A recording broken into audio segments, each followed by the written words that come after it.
जय जयकार लगाई जग जननी भवानी दर्शन दो। अम्बे माँ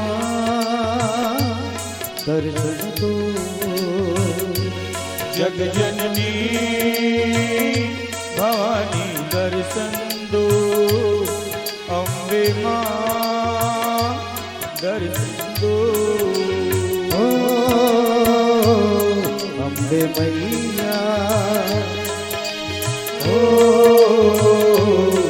अम्बे मैया। ममता काया चल पाने सब द्वार तुम्हारे आए। ममता का आंचल पाने सब द्वार तुम्हारे आए। हरी झोली फैला के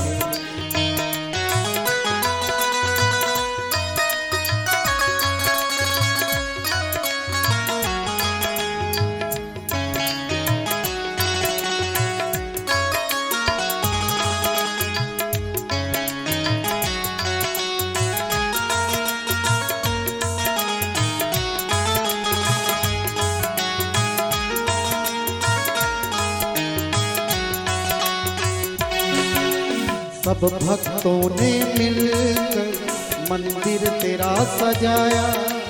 सब भक्तों ने मिलकर मंदिर तेरा सजाया। सब भक्तों ने मिलकर मंदिर तेरा सजाया। सब भक्तों ने मिलकर मंदिर तेरा सजाया। किया तेरा सिंगार मां चरणों में ध्यान लगाया। किया तेरा सिंगार मां चरणों में ध्यान लगाया। किया तेरा सिंगार मां चरणों में ध्यान लगाया। किया तेरा सिंगार मां चरणों में ध्यान लगाया। हर बिगड़ी बात बना दे। हर बिगड़ी बात बना दे। हर बिगड़ी बात बना दे। हर बिगड़ी बात बना दे। जग जननी भवानी दर्शन दो। अम्बे माँ दर्शन दो। जग जननी भवानी दर्शन दो। अम्बे माँ दर्शन दो। ओ अम्बे मैया ओ अम्बे मैया। ओ अम्बे मैया ओ अम्बे मैया।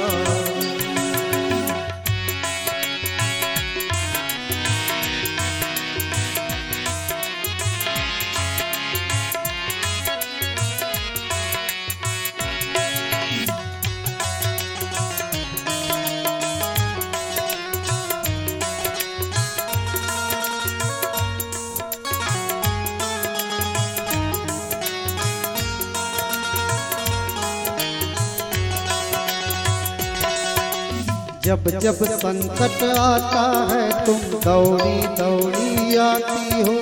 जब जब संकट आता है तुम दौड़ी दौड़ी आती हो। पापी से पापी की नैया पार लगाती हो।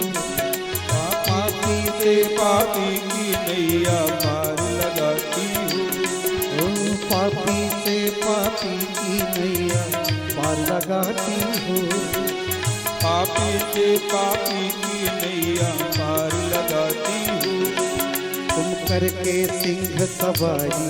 तुम करके सिंह सवारी। तुम करके सिंह सवारी। तुम करके सिंह सवारी। ओ दूर करो दुख मेरा जग जननी भवानी दर्शन दो।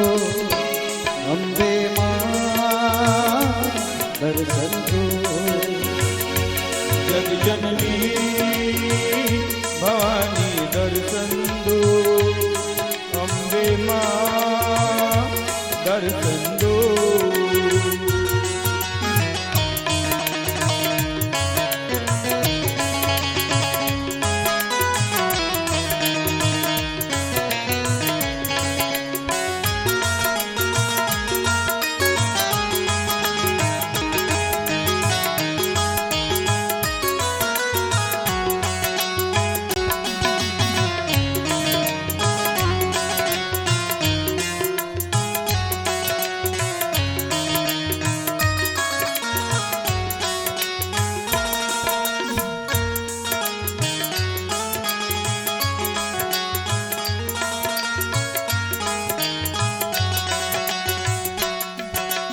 तू है माता जग की सब तुझको ही चाहे।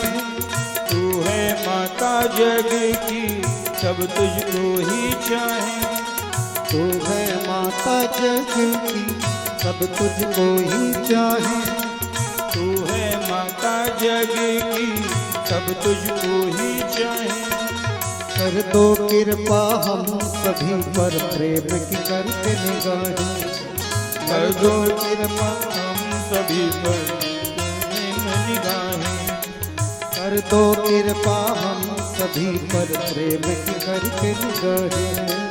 कर दो कृपा हम सभी पर करके प्रेम निगाहें।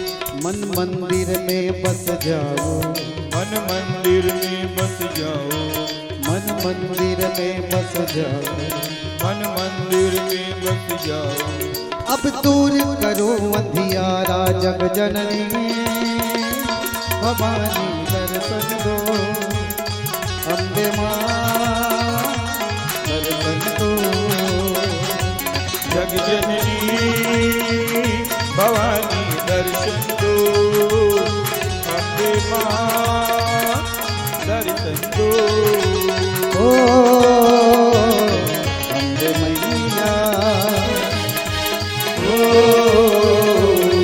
अम्बे मैया। ओ अम्बे मैया। ओ अम्बे मैया। ममता का आंचल पाने सब द्वार तुम्हारे आए।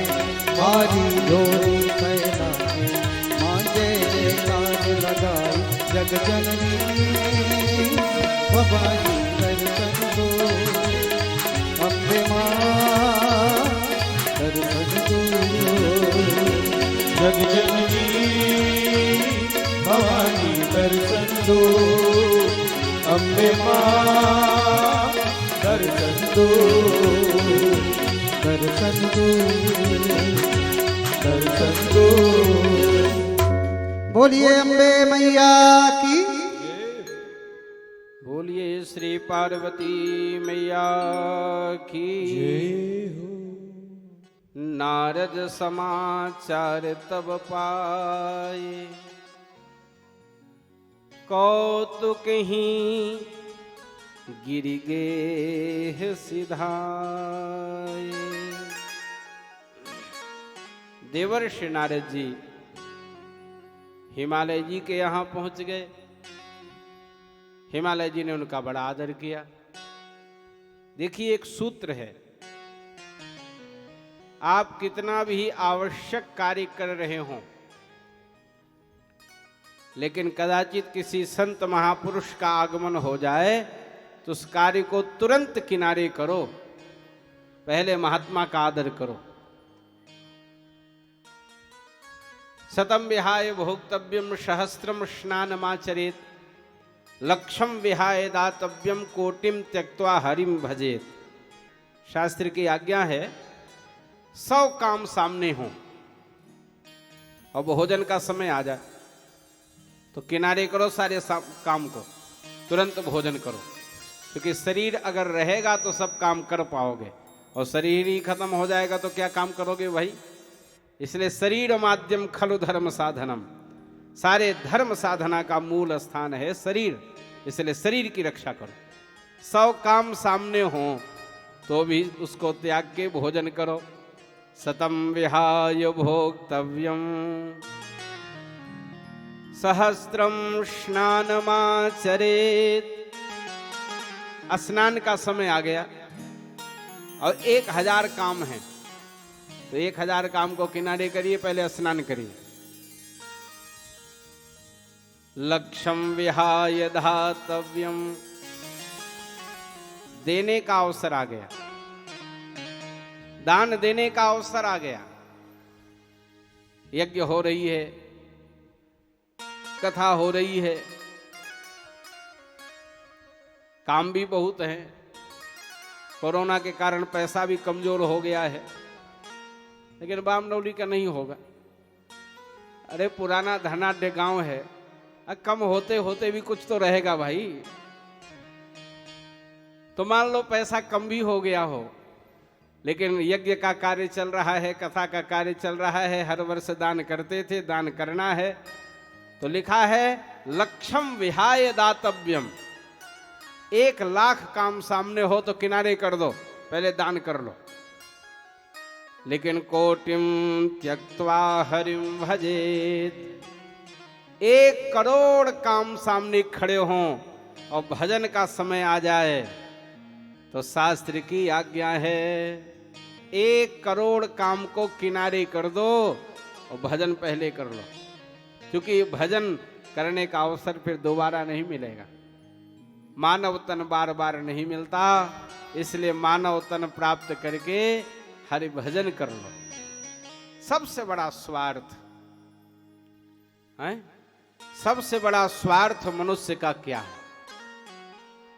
अगर किसी से पूछा जाए कि सबसे बड़ा स्वार्थ मनुष्य का क्या है, तो रामचरितमानस से आप बोल सकते हैं स्वार्थ सांच जीव कहूँ ये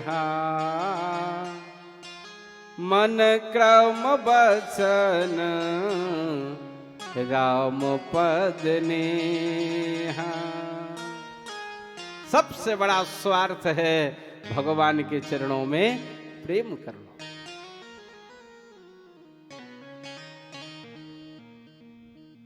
यह मनुष्य का शरीर बहुत दुर्लभ है बंधुओं, और जितनी शुद्धता पवित्रता से आपको जन्म मिल गया, अब भविष्य में आशा मत करना। अब भोजन भी दूषित हो गया है और विचार भी दूषित हो गया है, अब परिवेश भी दूषित हो गया है, लोगों का भोजन भी बिगड़ गया। आप बड़े भाग्यशाली थे, ऐसी सात्विक मां के पेट से पैदा हुए हैं जिसने कभी अंडा नहीं खाया, मांस नहीं खाया। लेकिन दोबारा जन्म लोगे तो फिर आप इससे बच नहीं पाओगे, क्योंकि आजकल ऐसी भांग पड़ रही है कुआं में कि अब कोई बच नहीं रहा है इससे।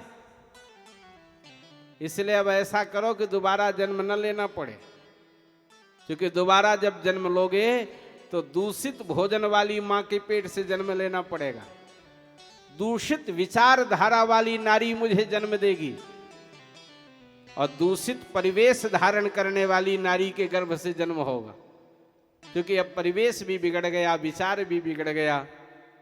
अभी तो कुछ चलो ठीक है, गांव में तो कुछ भगवान की कृपा है। हमें बड़ा आश्चर्य हुआ, बजो वृद्ध मास्टर साहब बैठे हैं पीछे टोपी लगा के, इनके पोते हो गए, लड़कों का बाल पक गया, इनको और बच्चे को साथ खड़ा कर दिया जाए प्रधान जी को, तो लोग समझ नहीं पाएंगे बाप कौन है बेटा कौन है। इतने वयो वृद्ध हैं, इनको बड़ा अनुभव है। मैं बहुत स्पष्ट कह रहा हूं, आप ध्यान से सुने। और बहुत मुझे आश्चर्य हुआ, एक अच्छे प्रतिष्ठित घर में हमने कथा कही भागवत की, पिछले साल की बात है। समाज में भी उनका नाम है और धनी भी हैं। नाम नहीं लूंगा उस गांव उस स्थान का, हो सकता है पता नहीं कौन कहां लाइव चला रहा हो, उनके कान में पहुंच जाए तो कहेंगे हमारी निंदा कर रहे थे महाराज जी मंच में। उनके एक ही लड़का, और वो लड़का फटा हुआ कपड़ा पहने था। तो हमको बड़ा आश्चर्य हुआ, इतने धनी मानी प्रतिष्ठित व्यक्ति और लड़का फटा कपड़ा पहने टहल रहा है और ये कपड़ा भी नहीं दिलाए। तो हमने शाम को उनसे कह दिया कथा के बाद कि लड़का फटा पैंट पहने घूम रहा, और आप इतने धनी मानी प्रतिष्ठित व्यक्ति हैं समाज के, और आप इसको वस्त्र भी नहीं दिलाए। कितने लोग आ रहे हैं कथा में देख रहे हैं।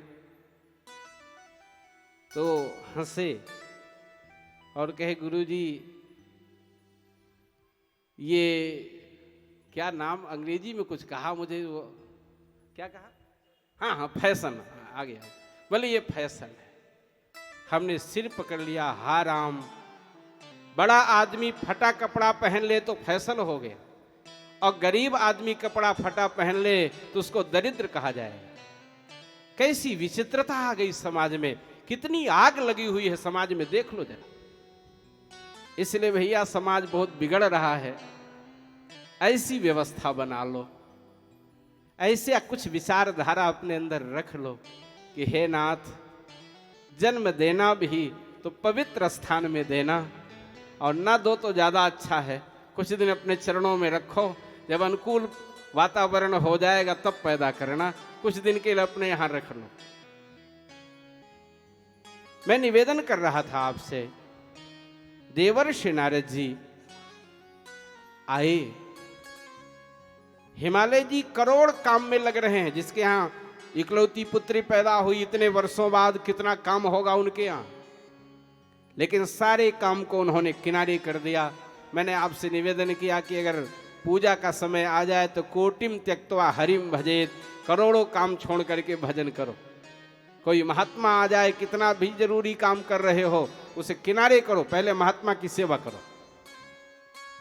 हिमालय जी ने नारद जी का आदर किया और बड़ी प्यारी बात कही, त्रिकालज्ञ सर्वज्ञ तुम्हां, गति सर्वत्र तुम्हारी, कहु सुता के दोष गुण, मुनिवर हृदय विचार। बाबा, आप त्रिकालज्ञ हो, सर्वज्ञ हो, आपकी सर्वत्र गति है। आप मेरी बेटी का दोष और गुण जरा कुंडली से देख के बता दो। नारद जी महाराज ने विचार करके कहा, हिमालय जी, आपकी कन्या हर शुभ लक्षणों से युक्त है। अरे इसका नाम लेकर के तो नारियां पातिव्रत धर्म का अनुसरण करेंगे। ये कोई सामान्य नारी नहीं जन्म ली है, ये विशिष्ट है, बहुत अच्छा फल है। लेकिन कुछ गड़बड़ भी है। देखो, गड़बड़ बाद में बताना चाहिए, पहले ही गड़बड़ बता दिए तो अच्छा सुनेगा कौन। तो ज्योतिष विचारने वाले लोग ऐसे ही करते हैं, पहले अच्छा अच्छा बताएंगे, फिर कहेंगे भाई और तो सब ठीक है, ये ग्रह थोड़ा खराब है, तो क्या करना पड़ेगा भाई, ये पूजा कर लो, इसका ये समाधान हो जाएगा। नारद जी ने भी यही सूत्र अपनाया। कुछ गड़बड़ है। क्या गड़बड़ है? बोले जो पति मिलेगा थोड़ा गड़बड़ होगा। कैसा होगा? बोले जोगी जटिल यकाम मन, नगन यमंगल वे, अस स्वामी एहि का मिलहि, परिहस्त यस रे। जो स्वामी मिलेगा जोगी होगा, जटिल होगा, अकाम मन होगा, नग्न होगा, वस्त्र रहित, दिगंबर।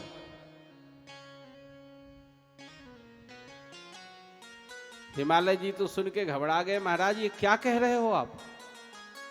और पार्वती सुन के नाच गई। वाह, सही फलादेश किया आपने। होना तो यही है जो आप कह रहे हैं। माता जी प्रसन्न हो गई, पार्वती मैया प्रसन्न हो गई, लेकिन हिमालय और मैना दुखी हो गई। बात एक ही है, एक सुन के रो रहा है, एक सुन के हंस रहा है। माता जी हंस गई, शंकर जी मिल जाएंगे। होई नम्र सा देव ऋषि वाणी।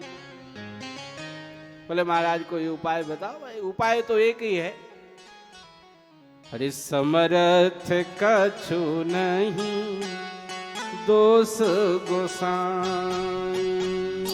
समर्थ करे दोष गोसाई, समर्थ कछु नहीं दोष गोसाई। समरथ कछु नहीं दोष गोसाई। समरथ कछु नहीं दोष गोसाई। अभी पद तुर पर कियना। रवि पावक सुर सर कीना। रवि पावक सुर पर कियना। रवि पावक सुर सर कीना। यद्यपि वर यद्यपि वर अनेक जग माही। संसार में बहुत लड़के हैं ब्याह लायक। अब तो धीरे धीरे लड़कियां कम पड़ रही हैं ब्याह की, लड़के बढ़ रहे हैं। कुछ दिन बाद ऐसा होगा कि जैसे लड़की के विवाह के लिए लोग माला जपवाते थे कि बेटी का बढ़िया घर बर मिल जाए, उसी तरह लोग लड़के के लिए माला जपवाएंगे, कोई कन्या मिल जाए ब्याह के लिए। समय बहुत दूर नहीं है। कन्याओं का भारत में बहुत तिरस्कार हुआ। अब तो सरकार की तरफ से भी रोक लग गई लिंग परीक्षण की। नहीं, एक समय ऐसा भारत का आया था, आप लोगों के देखते देखते ही, कि बेटियां जन्म लेने ही नहीं पाती थी। गर्भ में ही परीक्षण करके गर्भ से ही उनको हटा दो, समाज में आने ही ना पाए। इतना तिरस्कार हुआ नारियों का, तो उसका दुष्परिणाम भी भारत ही तो भोगेगा, कोई दूसरा थोड़ी भोगेगा। एक विश्व में राष्ट्र है जिसने कानून लागू किया कि मेरे यहां बस एक संतान होनी चाहिए। स्थिति यह हो गई कि लोग लड़की पैदा ही न करें, लड़का लड़का सब पैदा करने लगे। तो अब उसी राष्ट्र के लोग सभा करके निर्णय किए, भाई अब 2 संतान चाहिए, एक से काम नहीं चल पाएगा। देखो, हमारे तो वेद ने कहा है, स्त्रीर्वर्चस्वमायुष्य मारोग्यमा विधा क्षोभमानं महीयते धनम धान्यम बहुपुत्र लाभम सत्संवत्सरम दीर्घमायु। बहुत संतान हो तो बहुत में एक लड़की भी हो जाएगी, कोई बात नहीं भाई। पर एक लड़की ही हुई, फिर लड़का हुआ नहीं, अब तो स्थिति ये हो गई, धीरे धीरे संख्या ही घट गई। मैं नाम नहीं लूंगा उस राष्ट्र का, ये व्यासपीठ है, ये कोई राजनीति का मंच नहीं है, पर मैं इशारा कर रहा हूं। भगवान शंकर के अतिरिक्त इसके लिए दूसरा कोई वर नहीं है। यद्यपि संसार में बहुत वर हैं, यद्यप वर अनेक जग माही, और यही शिव ही इसके लिए वर हैं, ऐसा नारद जी ने समझाया। शिव जी मिलेंगे कैसे, ये विधि में बता देता हूं। दुराराध्य पे अहि महेशो। शंकर जी से मिलना बड़ा कठिन है, पर अगर जो तप करे कुमारी तुम्हारी, तो भावी हूं मेटी सकहीं त्रिपुरारी। अगर आपकी बेटी तपस्या करे तो काम बन सकता। नारद जी कहे बस अब हम तो चले, अपना काम कर दिए। और नारद जी वहां से जय श्रीमन नारायण करके निकल लिए। इधर मैना और हिमालय आपस में मंत्रणा कर रहे हैं। नारद जी झूठ बोलते नहीं, और ये कह के क्या चले गए, तो अनर्थ हो गया। कुछ भी हो, हमारी बेटी इतनी सुकुमारी है, तपस्या करने नहीं जाएगी। मैना ने मना ही कर दिया। रात्रि में स्वप्न हुआ, श्री हिमालय जी को भी, मैना जी को भी, और पार्वती जी को भी।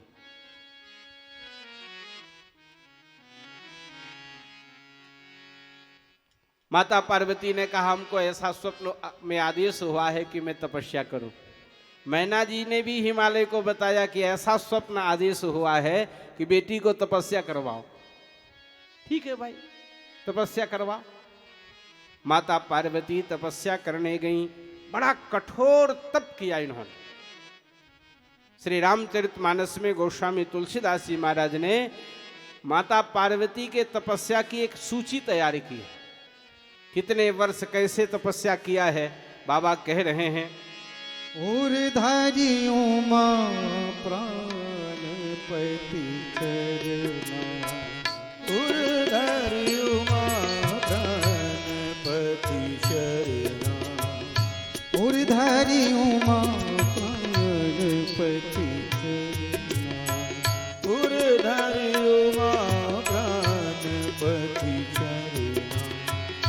जाई विपिन लागी तप करना, जाय विपिन लागी तप करना, उर्धारी उमा प्राणपति चरना, उर्धारी उमा प्राणपति शरणा। सम्मत सहस मूल फल खाए, सम्मत सहस मूल फल खाए, साग खाई कस सरस बिताए, साग खाए सत बरस गवा,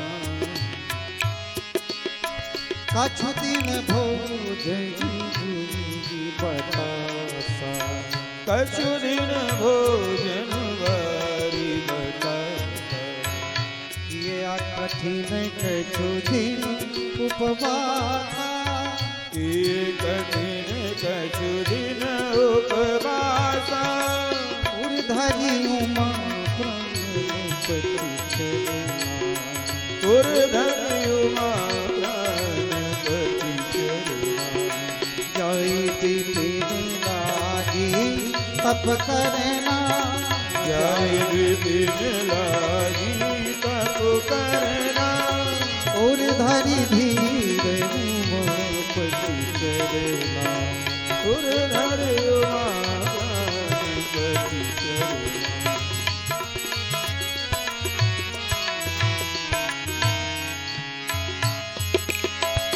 बेल पाती मही परई चुकाई, बेल पाती मई करई सुखाई, तीन कहत मत सही खाई, तेरी सत संबत सोई खाई, कौन परिहरे सुखान परमा, पुनि परिहरे सुखान परना, महिमा तब भायाऊं परमा, तुम्हें नाम तब भाया अपरना, उर्धारी उमा प्राणपति चरना, उर्धारी उमा प्राणपति चरना, उर्धारी उमा प्राणपति चरना, उर्धारी उमा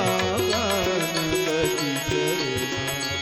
जाई विपिन लागी तप करना, जाय विपिन लागी तप करना, जाई विपिन लागी तप करना। बोलिए शंकर भगवान की जय हो। माता पार्वती ने तप किया, क्योंकि सारे संसार का आधार तप है। जिसने जो कुछ भी पाया बिना तप के नहीं पाया।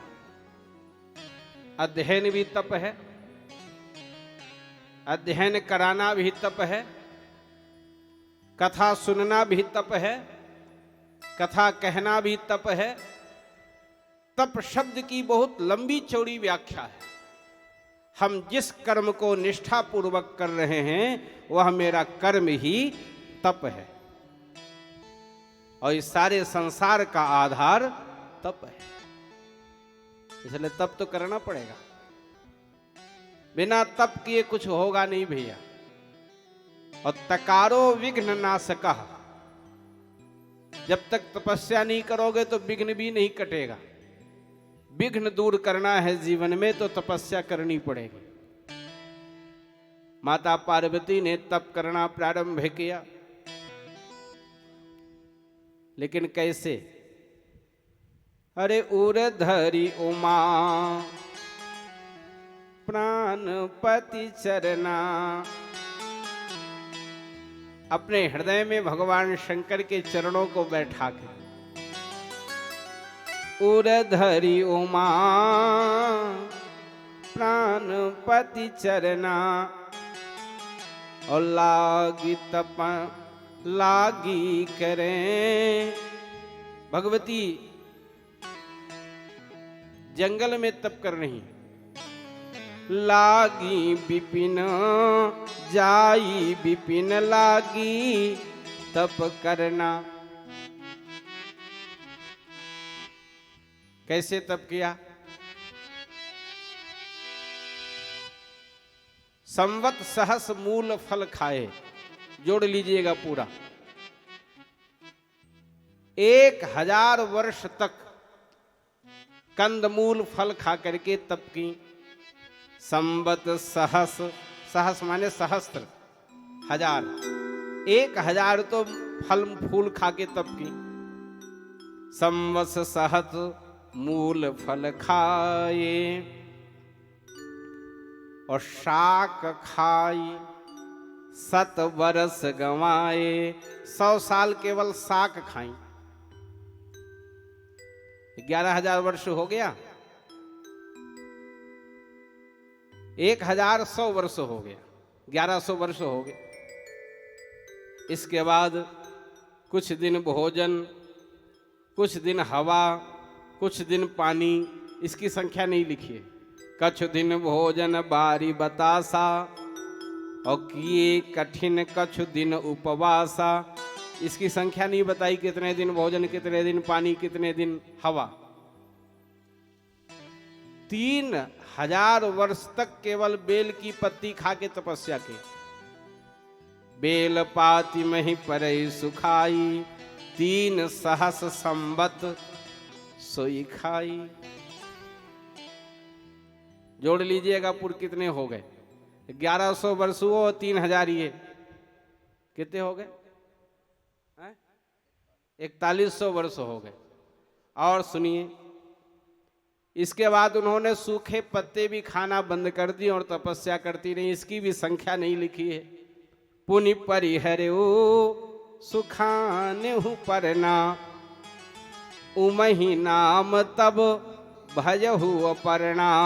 बोलिए अपर्णा माता की जय। पर्ण माने पत्ता, अमाने नहीं, पत्ता भी नहीं लेती, इसलिए नाम हो गया अपर्णा। आकाशवाणी हुई, जिस दिन आपके पिता बुलाने आए वापस चली जाना, आपका काम सिद्ध हो जाएगा, शंकर जी आपको मिलेंगे। इधर हमने माता जी का चरित्र संक्षेप में सुनाया, अब कुछ शंकर जी का भी सुन लो भाई। सती जी ने जब से शरीर छोड़ा तो शंकर जी के मन में उदासी आ गई। कहीं कथा सुनते हैं, कहीं कथा कहते हैं, कहीं प्रवचन करते हैं, इस तरह से समय व्यतीत कर रहे हैं। भगवान शंकर सदा भगवान में अपने मन को लगाए रहते हैं। एक दिन की बात है, भगवान शंकर के समक्ष श्री राम जी प्रकट हो गए। बोले राजा रामचंद्र की। भगवान शंकर ने राम जी को प्रणाम किया। भगवान कोई आदेश देना है? राम जी का आदेश नहीं, विनती। क्या विनती है? बोले अब विनती मम सुनहु शिव जो मो पर निज ने हूँ जाई विवाह शैल जहीं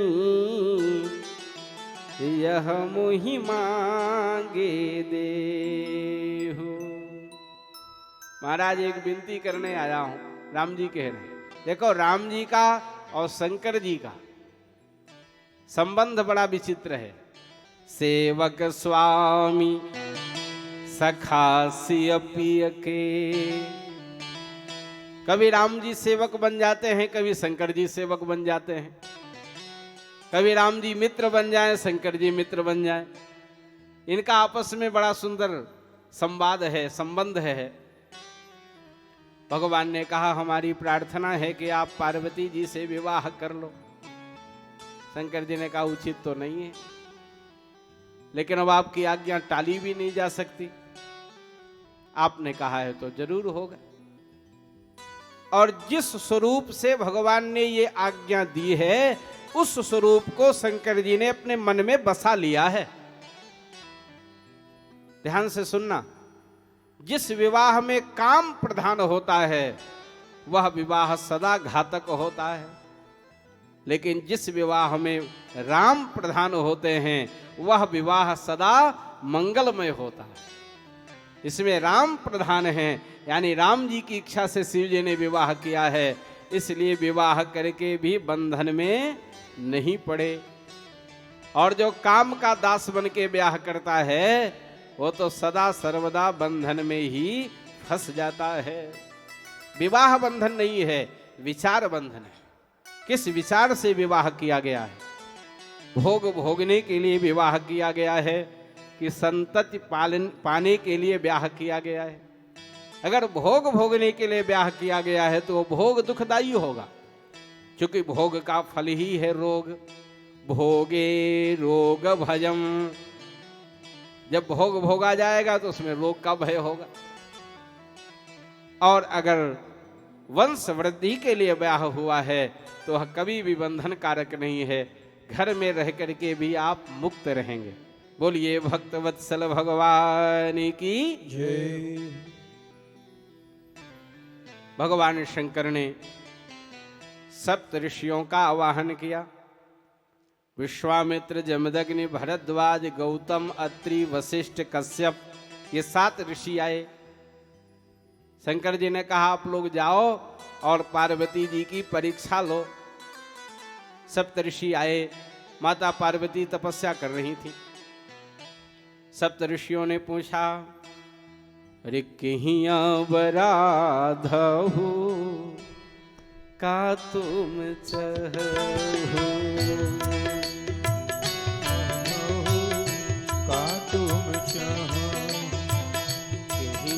बराधहु।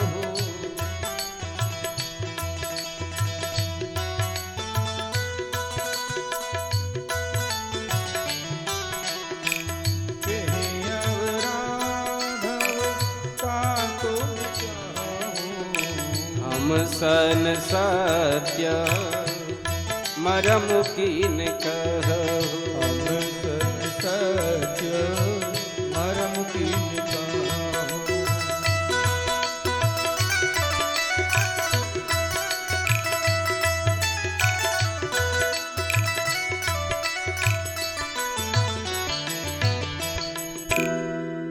माता जी ने कहा पानी में दीवार बना रही हूं। देखो ये मुहावरा है। गोस्वामी जी ने रामचरितमानस में हर प्रयोग किया है। व्यंग भी प्रयोग है, मुहावरा भी प्रयोग है, लोकोक्ति भी प्रयोग है, नाना पुराण निगमागम सम्मतम है यद्य, सब कुछ है मानस में। चहत बारी पर भीति उठावा, पानी में दीवार उठा रही हूं, मतलब बिनु पंखन हम चाही उड़ाना, बिना पंख के उड़ना चाहती हूं। अरे साफ साफ कहो चाहती क्या हो? बोले चाहिए सदा शिवही भरतारा। मां ने अपना लक्ष्य प्रकट कर दिया। क्यों? क्योंकि साधु ते हो नकार जहानी। साधु से काम कभी बिगड़ता नहीं, किसी महात्मा से कोई बात कह दोगे तो आपका काम वो बिगाड़ेगा नहीं, अगर बनाएगा नहीं तो बिगाड़ेगा भी नहीं। बोले ये महात्मा है, इनसे कहने में कोई बुराई नहीं है। तो माँ ने बता दिया, मैं भगवान शंकर को अपना पति बनाना चाहती हूँ। किसने आपको निर्देश दिया है? बोले नारद जी ने समझाया है। अब तो चुटकी में ले लिया नारद जी को ऋषियों ने। वाह, अच्छा गुरु पाई आप। उनके उपदेश में जो फंसा उसका तो सब गड़बड़ ही हुआ। और कई उदाहरण भी सुना दिए। नारद सिख जे सुनहि नर नारी, अवसी हो ही तजी भवनु भिखारी। अरे किसी भिखारी के चक्कर में पड़ोगे, भिखारी बना देगा। एक विधवा के चरणों में एक नई नवेली दुल्हन ने प्रणाम किया। विधवा के चरणों में एक नई नवेली दुल्हन ने प्रणाम किया तो उसने आशीर्वाद क्या दिया? बोले बहना जैसे हम हैं वैसे तू भी हो जा। बोले नारद के चक्कर में फंस गई, इसीलिए तो सब गड़बड़ हो गई। नारद के चक्कर में जो फंस जाता है अपने समान उसको भी बना देते हैं। कई उदाहरण सुना दिया। चित्रकेतु कर घर उन घाला, दक्ष सुतन उपदेशिन जाई। अरे अब भी समय है, मैं आपके लिए बढ़िया सुंदर एक लड़का देख के आया हूं। अगर आप कहो तो उन्हीं के साथ आपकी मैं व्यवस्था बना दूं। और शंकर जी के तो चक्कर में फंसो मत, क्योंकि शंकर जी, अरे राम राम, अब सुख सोवत सोचु नहीं, भीख मांगी भव खाही। सदा एकाकिन के भवन, कबहू किनारी खटाई। सती मर गई, मांग मांग के खा रहे हैं चारों तरफ। उनके यहां कोई स्त्री टिकेगी? कहां चक्कर में फंस गई आप? मैंने आपके लिए बढ़िया वर खोज के आया हूं। लक्ष्मीपति हैं वो, बढ़िया कपड़ा भी पहनते हैं, चलने फिरने के लिए गरुण जी हैं उनके साथ, नारायण नाम है उनका, उनके साथ विवाह कर लो। देखो, भक्ति का जो मार्ग है वो बड़ा कठिन मार्ग है। अपने प्रतिज्ञा को छोड़ना भी नहीं और दूसरे की निंदा भी नहीं करनी। भगवान विष्णु की निंदा नहीं किया माता जी ने, और शिव जी को छोड़ा भी नहीं। उत्तर कितना बढ़िया दिया, सीख लेने लायक। महादेव अवगुण भवन, विष्णु सकल गुण धाम। लेकिन महाराज, जाकर मन रम जाहि सन, तेहि तेहि सन का। जिसका मन जहां लग गया उसके लिए वही है। हम विष्णु की निंदा नहीं करती। अगर पहले आप मिले होते और विष्णु जी का उपदेश दिए होते तो मैं उन्हीं का तब करती। अब तो शंकर जी के लिए जीवन सौंप चुकी हूं, इसलिए हठ न छूट छूटे बरुदेहा। भले ही शरीर छूट जाए पर मैं हठ नहीं छोड़ूंगी, शिव जी को पाके रहूंगी। इतना सुन करके सप्तऋषियों ने पुनः कुछ कहना चाहा तो साफ कर दिया माता जी ने। अरे तजहु न नारद कर उपदेशु, तजहु न नारद कर उपदेशु, तजहु न।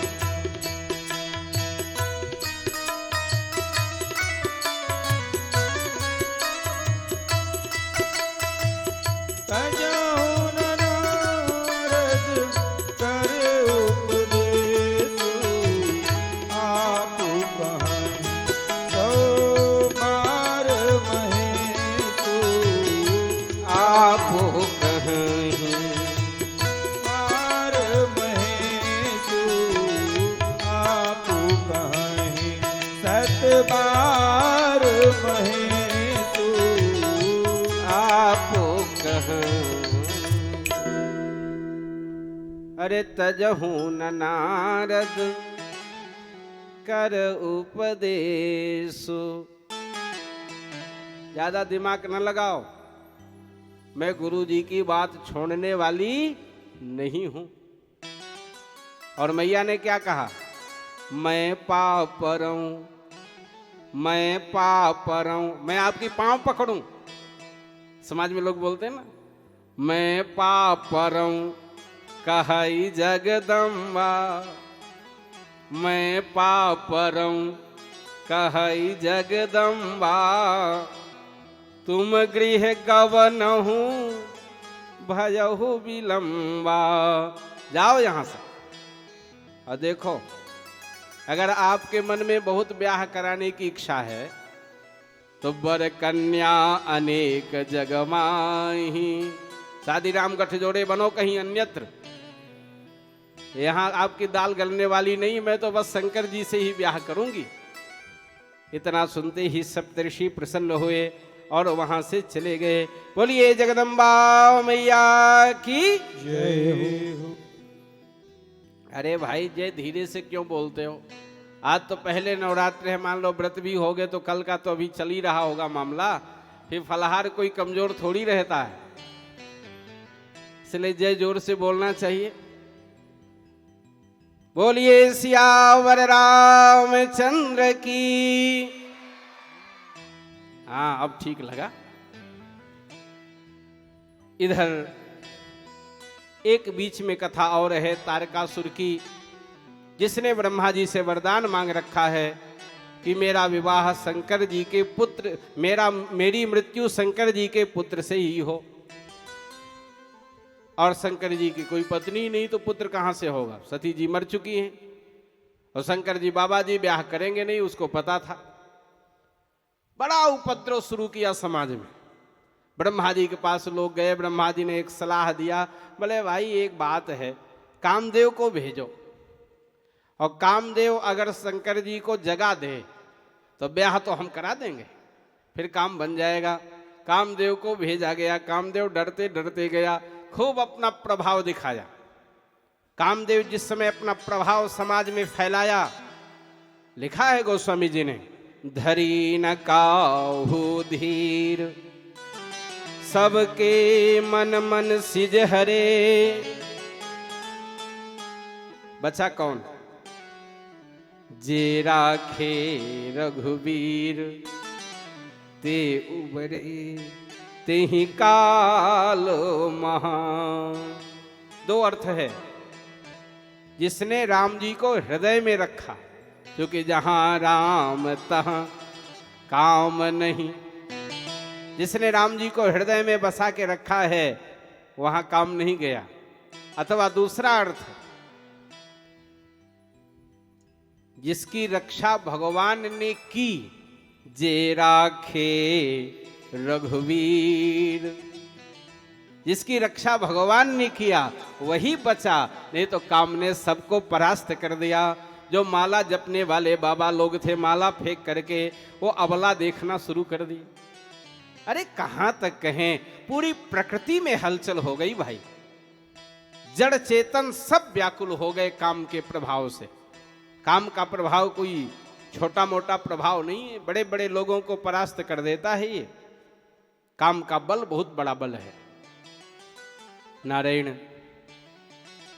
भगवान शंकर के पास काम गया, शंकर जी को उसने बाण चलाया। शंकर जी ध्यान में थे और उसके बाण के प्रभाव से भगवान शिव का ध्यान भंग हो गया। शंकर जी को क्रोध आया, किसने मेरा ध्यान भंग किया? और जैसी उन्होंने आंख खोली, अरे राम राम, सामने काम दिख गया। सौरभ पल्लव मदनु बिलोका, आम के पत्ती के पीछे छिपा हुआ है काम। आम को इसीलिए रसाल कहते हैं। काम भी रसमय है, इसलिए वह आम का सहारा लिया हुआ है। आम का जो फल होता है, आम का जो पुष्प होता है ना, वो कामोद्दीपक होता है। बसंत ऋतु में ही आम पुष्पित होता है और बसंत ऋतु में ही काम का प्रभाव भी बढ़ता है समाज में। भगवान शंकर को क्रोध आया और जैसी ही शंकर जी ने तीसरा नेत्र खोला, चितवत काम भयऊ जरि छारा, काम दग्ध हो गया। रति रोई, वरदान दिया गया कि आज से तुम्हारे पति का नाम अनंग हो जाएगा, बिना अंग के ही सब पर व्याप्त हो जाएगा, इसलिए इसका नाम अनंग हो जाएगा। मिलन कब होगा? जब जदुवंश कृष्ण अवतारा, भगवान जब यदुवंश में प्रकट होंगे श्री कृष्ण के रूप में, उनके ज्येष्ठ पुत्र प्रद्युम्न के रूप में तुम्हारा पति ही जन्म लेगा। कामदेव ही प्रद्युम्न बन के आए हैं, ऐसा वर्णन है। इस प्रकार से रति को सांत्वना हुई। इधर ब्रह्मा जी ने शंकर जी से प्रार्थना किया, महाराज देवताओं के हृदय में एक लालसा है। क्या लालसा है? बोले निज नयनन देखा चाहि नाथ तुम्हार विवाह, अपनी आंखों से आपका विवाह देखना चाहते हैं ये सब देवता। शंकर जी हंसे, बड़ी चतुराई से बोल रहे हो, कोई बात नहीं, सप्तऋषियों को भेजो। पुनः पार्वती जी के पास सप्तऋषि गए। सप्तऋषियों ने कहा अब क्यों तपस्या कर रही हो, तो काम ही जल गया, अब क्या ब्याह होगा? माता जी ने कहा अगर मैं हृदय से ये मान करके तपस्या की हूं कि भगवान शंकर निर्विकार हैं तो जरूर हमको प्राप्त होंगे। मैं सकाम शंकर की उपासना नहीं, मैं अकाम शंकर की उपासना की हूं, क्योंकि जिसके हृदय में राम होते हैं वहां काम नहीं होता। सप्तऋषि प्रसन्न हुए हैं, हिमालय के यहाँ जाकर के सूचना दिए हैं। अब तो तैयारी बन रही है विवाह की। हिमालय जी विवाह का आयोजन किए हुए हैं, सबको निमंत्रण दिए हैं, सब सज धज करके आए हैं। और इधर शंकर जी की भी तैयारी हो रही है विवाह की। सब गण इकट्ठे हो गए और शंकर जी से कहने लगे बाबा दूल्हा बनो। शंकर जी कहे बनावटी हमको पसंद नहीं है, हम जैसे हैं ऐसे ही चलेंगे। लोगों ने कहा दूल्हा बन के कोई पैदा थोड़ी होता है, दूल्हा तो बाद में लोग बनते ही हैं, दूल्हा तो बनना पड़ेगा। शंकर जी कहे देखो बाजार से कोई सामान मत लाना, जो हमारे घर में है उसी से हमको सजाओ। अब शंकर जी के गण शंकर जी को सजा रहे हैं।